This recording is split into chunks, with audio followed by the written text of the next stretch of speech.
ध्रुव राठी ये नाम आज भारत की सबसे प्रभावशाली और शायद सबसे विवादास्पद ऑनलाइन आवाज़ों में से एक है। तो आइए उनके विचारों का एक विश्लेषण करते हैं। यूट्यूब पर 3 करोड़ से भी ज्यादा सब्सक्राइबर्स। देखिए, ये सिर्फ एक नंबर नहीं है, ये उनकी पहुंच को दिखाता है।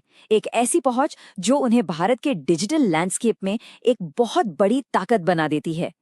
उन्होंने एक तरह से एजुकेशनल कंटेंट को मास मीडिया में तब्दील कर दिया है।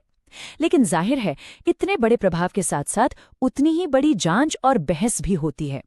तो सवाल यही उठता है कि वो असल में हैं कौन, वो किसके लिए खड़े हैं। ये विश्लेषण उनके जीवन, उनकी आलोचनाओं और उनके विजन को समझने के लिए उनके ही दिए कुछ मुख्य विचारों को सामने रखेगा। तो उनके बारे में सबसे बड़ी बहसों में से एक उनके पते से शुरू होती है।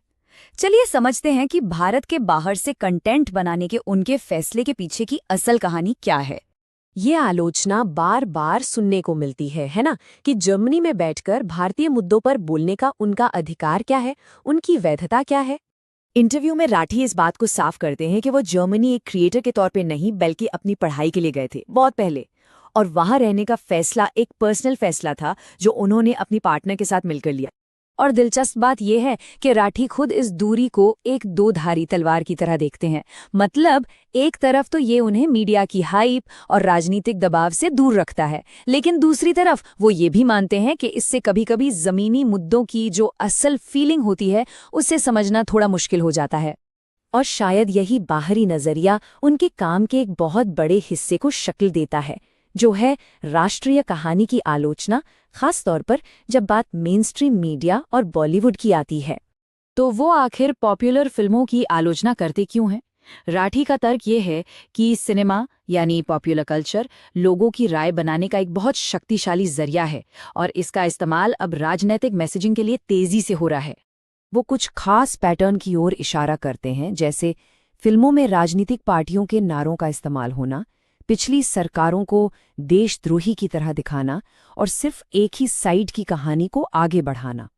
उनका तर्क सीधा है कि ये फिल्में अब सिर्फ मनोरंजन नहीं रहीं, बल्कि एक खास राजनीतिक विचारधारा को मजबूत करने का जरिया बन चुकी हैं। बड़ी शक्ति के साथ बड़ी जिम्मेदारी आती है। राठी इसी सिद्धांत को सेलिब्रिटीज पर भी लागू करते हैं। वो सवाल उठाते हैं कि शाहरुख खान जैसे टॉप स्टार्स पान मसाला जैसे प्रोडक्ट्स को एंडोर्स क्यों करते हैं। ये समाज के प्रति उनकी जिम्मेदारी पर एक सवाल खड़ा करता है। मीडिया की ये आलोचना सीधे उनके राजनीतिक विचारों से जाकर जुड़ती है। तो चलिए अब उन मूल सिद्धांतों को समझते हैं जो उनके कंटेंट को दिशा देते हैं।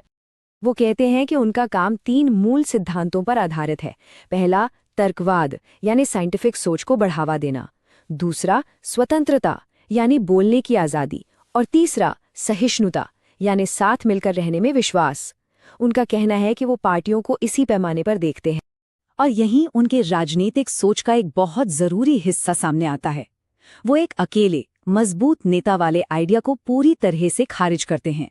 इसके बजाय वो एक मजबूत टीम की वकालत करते हैं, यानी मंत्रियों और एक्सपर्ट्स की एक ऐसी टीम जो विकेंद्रीकृत हो, ताकि देश नेता पूजा की संस्कृति से बच सके।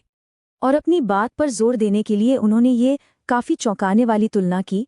उनका तर्क ये था कि कुछ न करना भी देश को उस तरह से नष्ट करने से बेहतर है जैसा उनके मुताबिक मौजूदा सरकार कर रही है। अच्छा, अब एक ऐसे टॉपिक पर आते हैं जो कई लोगों को कंफ्यूज करता है।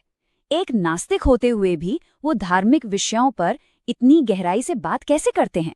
यहाँ वो एक बहुत साफ फर्क करते हैं। एक तरफ है धर्म संस्कृति के रूप में जिसका वो सम्मान करते हैं, और दूसरी तरफ है धर्म एक दुकान के रूप में जिसे चलाने वालों की वो खुलकर आलोचना करते हैं। असल में उनका मानना है कि अगर धर्म को पूरी तरह से खत्म कर दिया जाए तो एक ऐसा डिस्टोपिया बन जाएगा जिसमें कोई स्वाद, कोई इतिहास नहीं होगा। नास्तिक होते हुए भी वो त्योहारों से लेकर ऐतिहासिक इमारतों तक धर्म के सांस्कृतिक योगदान की बहुत कद्र करते हैं। ये सारी बातें हमें उनके काम के सबसे जरूरी सवाल पर ले आती है कि एक क्रिएटर के तौर पर वो अपनी जिम्मेदारी क्या समझते हैं। अपनी फाइनेंशियल आज़ादी बनाए रखने के लिए वो एक डाइवर्सिफाइड बिजनेस मॉडल अपनाते हैं। उनकी कमाई का लगभग 1/3 हिस्सा एड रेवेन्यू से, 1/3 ब्रांड स्पॉन्सरशिप से और 1/3 उनके अपने ऑनलाइन कोर्सेज से आता है। इससे वो किसी एक इनकम सोर्स पर निर्भर नहीं रहते। और यही वजह है कि वो सीधे राजनीति में नहीं आना चाहते। उन्हें लगता है कि उनका सबसे बड़ा असर, सबसे बड़ा प्रभाव पब्लिक डिबेट और क्रिटिकल थिंकिंग को बाहर से ही शक्ल देने में है। जब उनसे न्यूट्रल होने के बारे में पूछा गया तो उनका जवाब बिल्कुल साफ था। वो कहते हैं कि मेनस्ट्रीम मीडिया पहले ही सरकार की तरफ बहुत झुका हुआ है, इसीलिए वो एक झूठा संतुलन बनाने की कोशिश नहीं करते, बल्कि उनकी भूमिका एक काउंटर बैलेंस बनाने की है, यानी उन मुद्दों और कहानियों पर फोकस करना जिन्हें अनदेखा किया जा रहा है। और ये सब हमें एक बड़े सवाल पर लाकर छोड़ देता है। आज के इस बदलते मीडिया के दौर में एक इंडिपेंडेंट क्रिएटर की असली भूमिका क्या है? क्या वो नए पत्रकार हैं, एक्टिविस्ट हैं, शिक्षक हैं या फिर कुछ और ही हैं?